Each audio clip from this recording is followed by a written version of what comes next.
Welcome into the Talkin Tide podcast on the Belly Up Podcast Network. I'm Chase Goodbread, sports columnist with the Tuscaloosa News. I'm joined by Travis Reier, the longtime senior analyst at BamaOnline.com. You can get the Talkin Tide podcast at Apple Podcasts and, of course, wherever you prefer to get your podcasts. We're live on YouTube. We're live on Facebook.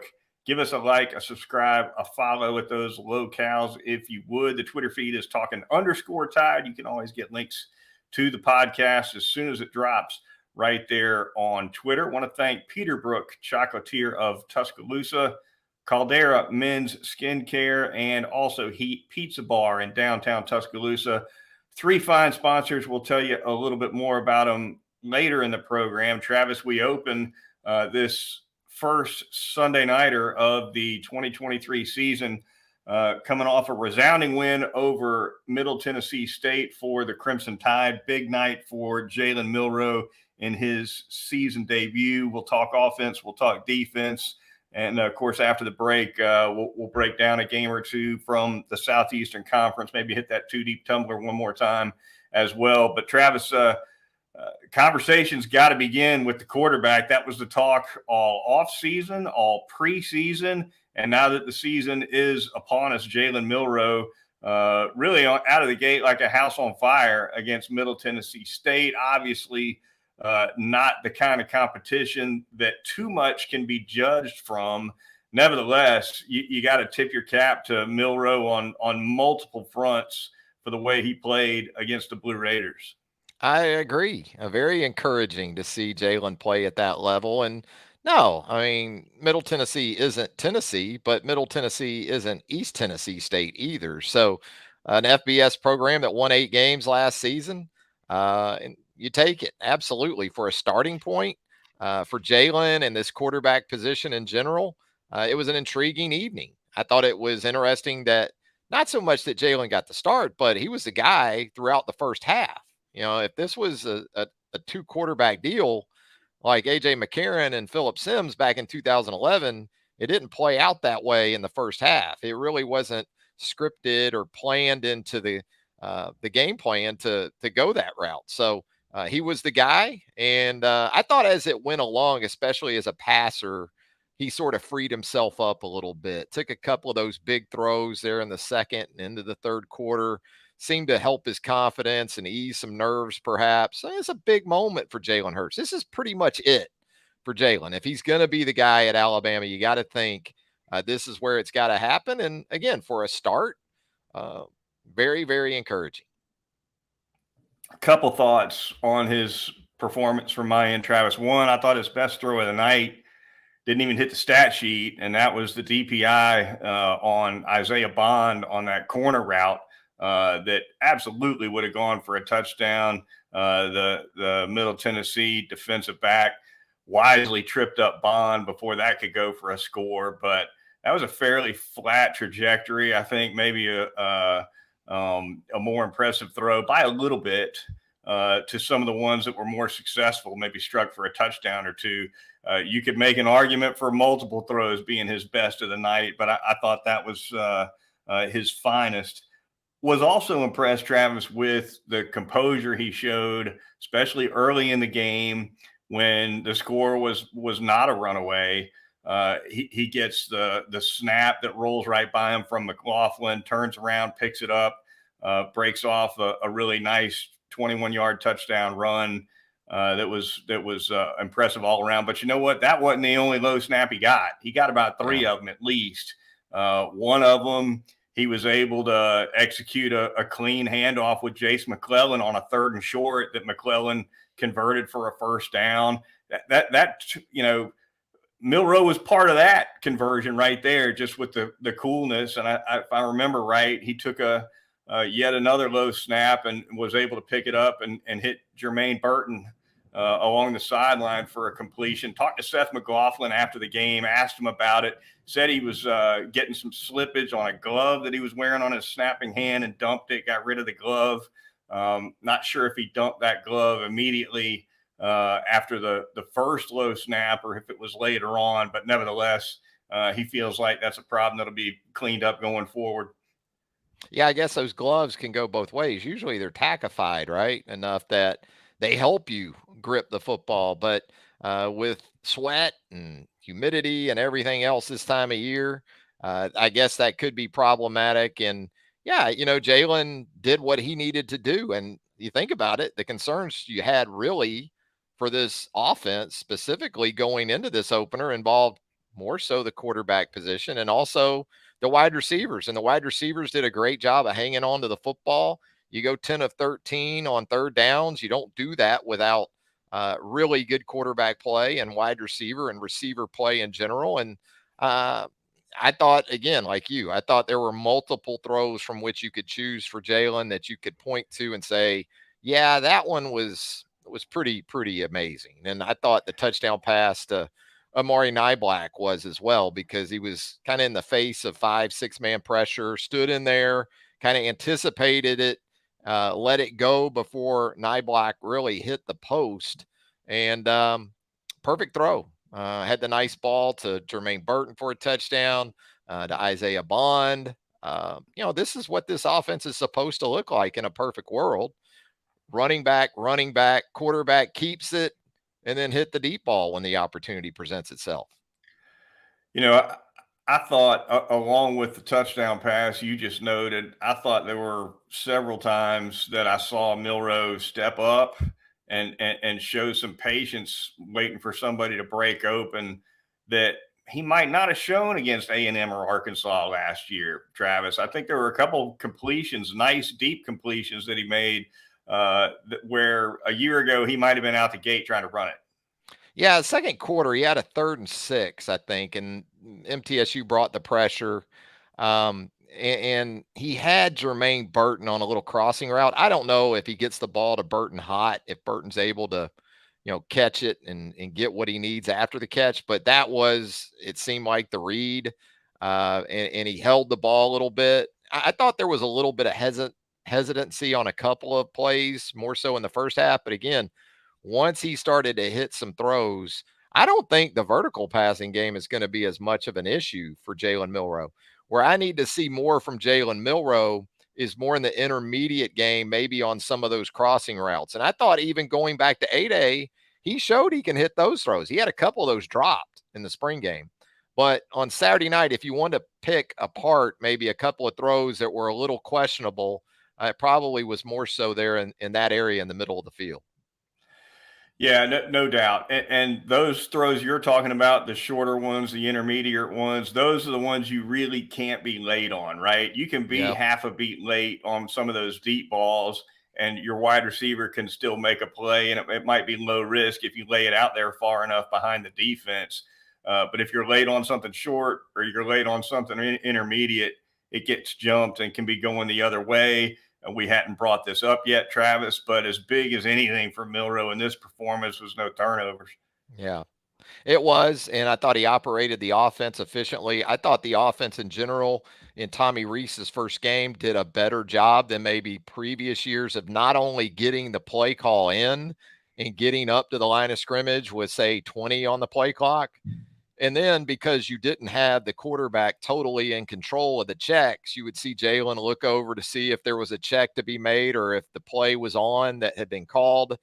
So efficiency really starting with Tommy Rees in the press box, coming down to the sideline and into Milroe. I thought the operation was very effective, and that continued into Ty Buckner too. I thought that was interesting. I know we're going to talk about that, but it was Ty Buckner that was next up there in the third quarter. And I thought Buckner looked very comfortable just operating the offense. This looked like a guy who had already established that relationship with Rees at Notre Dame.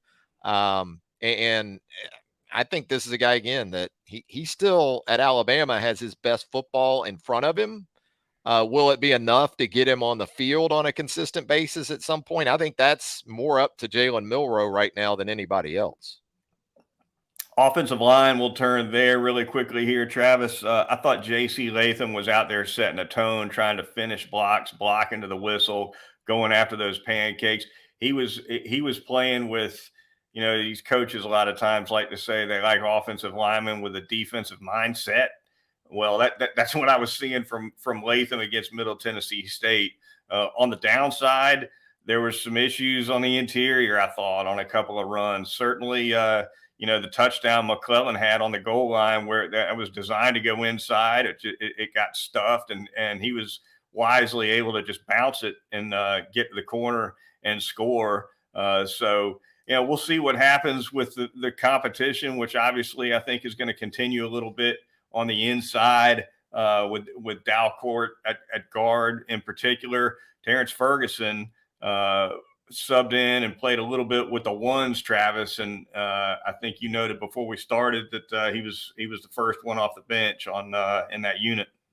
He was, and I agree. I think that's probably an ongoing situation. I mean, you pull for Dalcourt at this point because he's a fifth-year guy. He's had multiple injury issues, but I don't know if that's entirely settled right now at that guard spot. And you're right, just the physicality of this group that you wanted to see. I thought that was evident for the most part, not just with the offensive line, but with all those tight ends we saw too. And I think Alabama's two longest runs by running backs anyway in the game Saturday night, they worked behind that left side and, with Tyler Booker and, also Caden Proctor, but the tight ends on a couple of those runs really helped soften the edge for Jace McClellan early, and also Justice Haynes, who did some nice things there in the second half as well.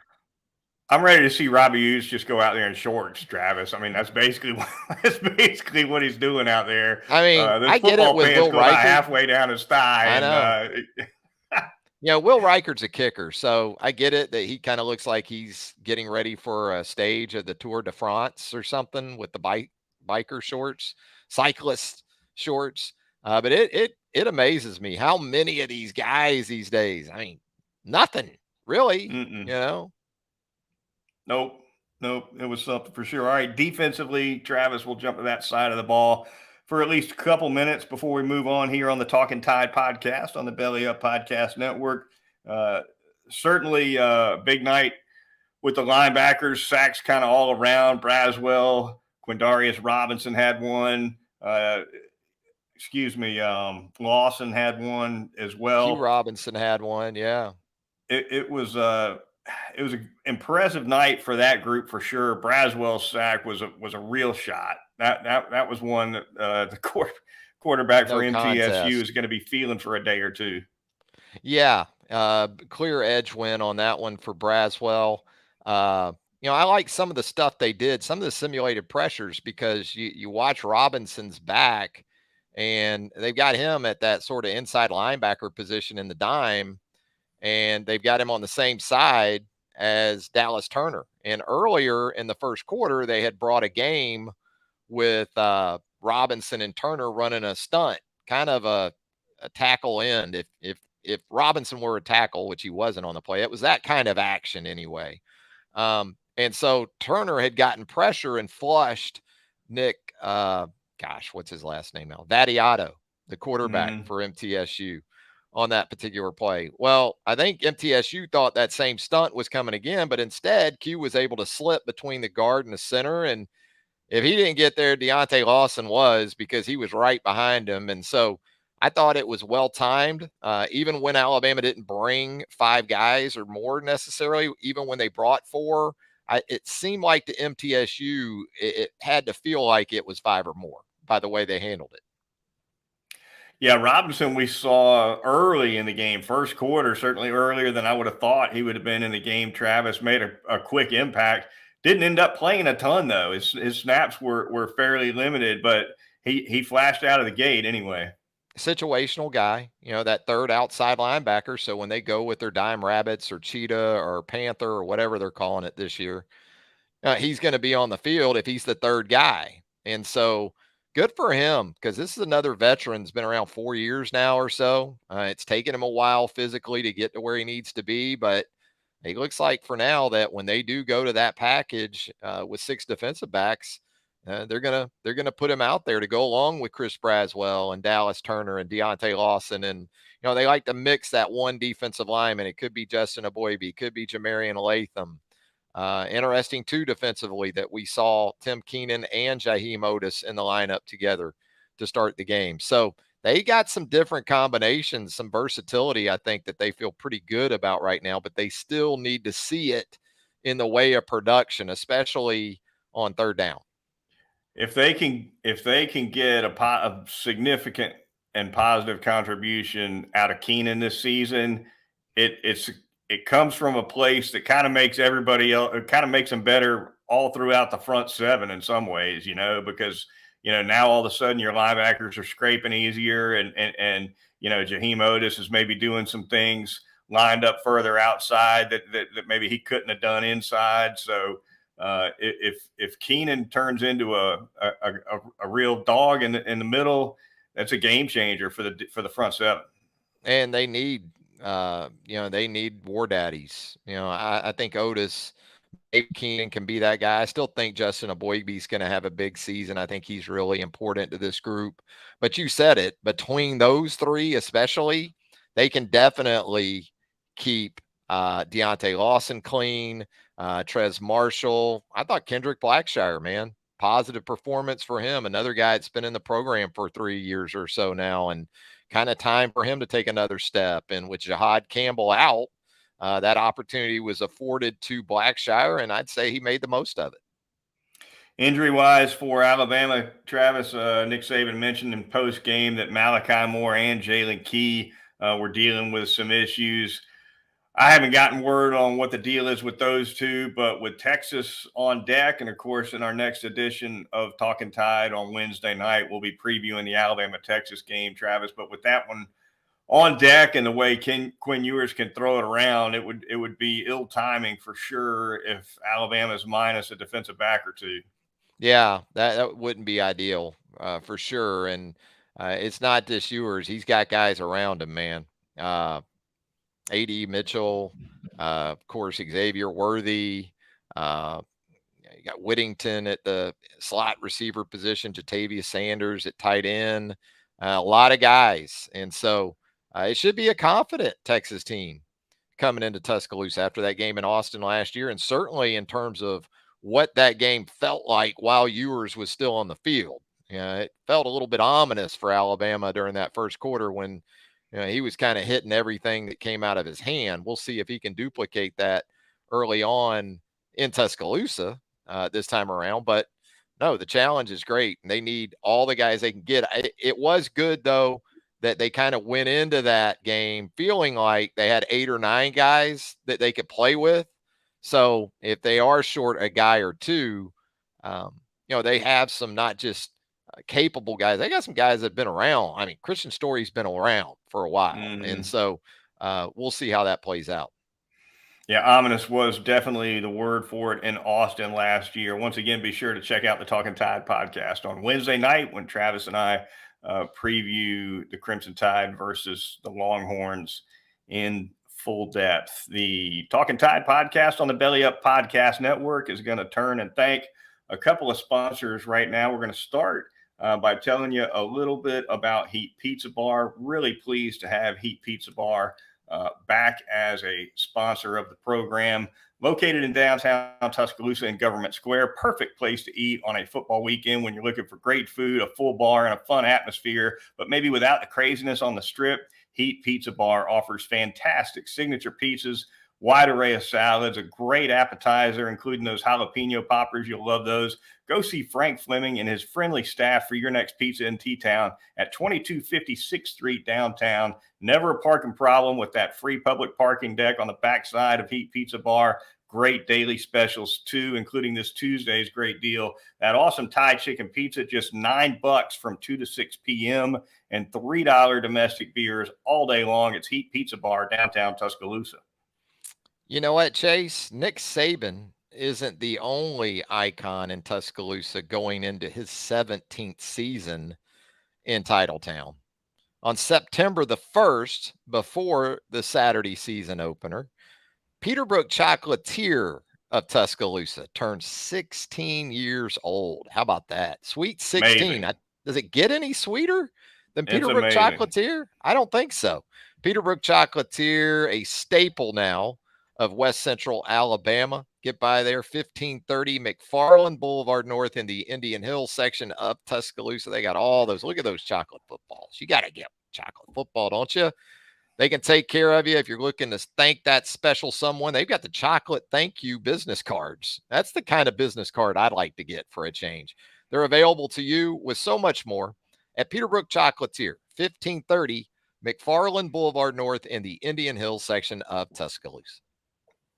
Finally, going to tell you about Caldera Men's Skincare, the corporate sponsor of the program. Caldera Lab Men's Skincare. You can't beat it.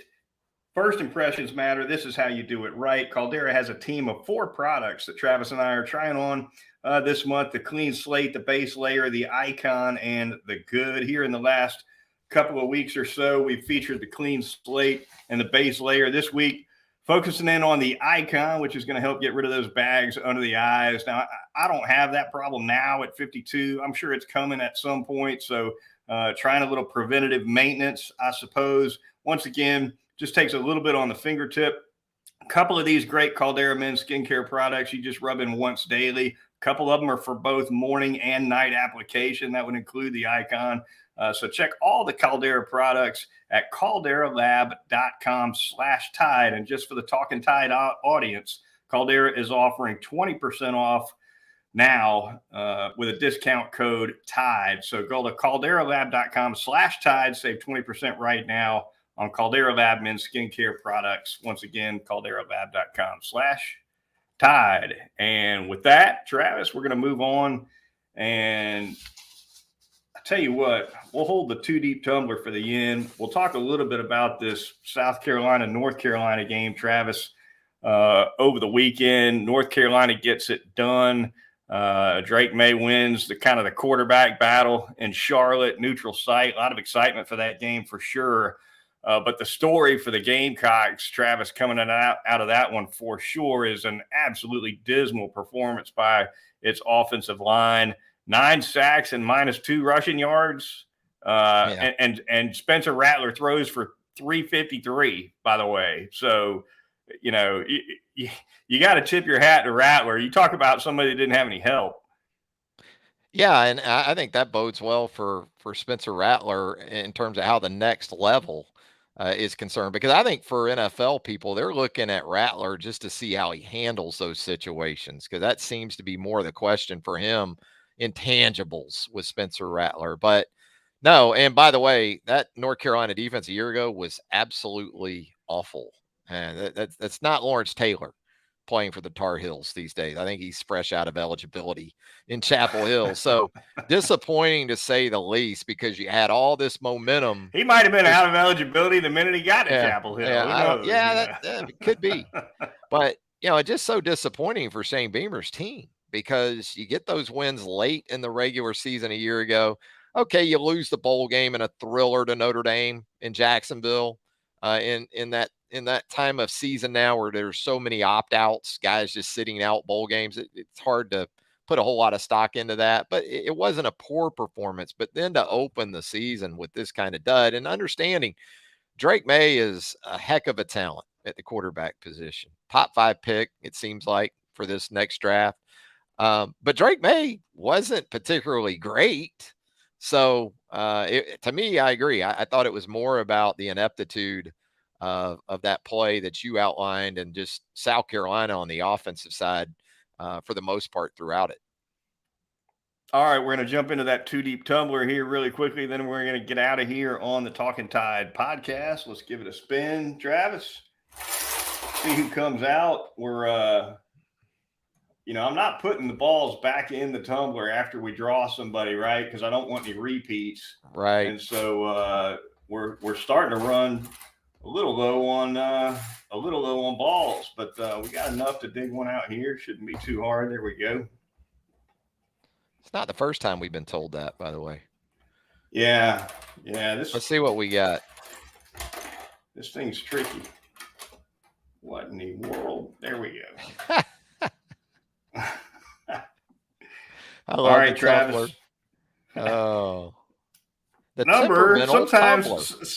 temperamental. Sometimes, Travis, the tumbler has a mind of its own. The I don't know tumbler if can be a that can be stumbler. read here. 71, Darian Yeah, Dalcourt, the oh, wow. aforementioned Your offensive guy guard. tonight. Yeah. Look, like I said earlier, man, would love to see Darian go wire to wire, play well. And I've said it before. I mean, I know people have a lot of opinions, it seems like, at Darian Dalcourt. But here's what I do know. The guy won a starting job under not just one offensive line coach at Alabama, but two. Doug Marrone and now Eric Wolford, and at two different positions. He won the starting center job twice. He's won this guard position this season. Now, again, I think we're all in sort of agreement here that, that's an ongoing situation with he and Terrence Ferguson. So we'll see how it plays out. But wow, that was, you talk about relevant to tonight's discussion. How about Darian Dalcourt coming out of that Well, tumbler? a couple weeks ago, remember, we spent half the show talking about Milroe, and Milroe came out of the tumbler. Yeah. I mean, this thing is unbelievable. That's a quarterback. It's AI. I got AI programmed into this thing, Travis. The tumbler has a mind of its own. The tumbler knows. Something else. It was always the tumbler.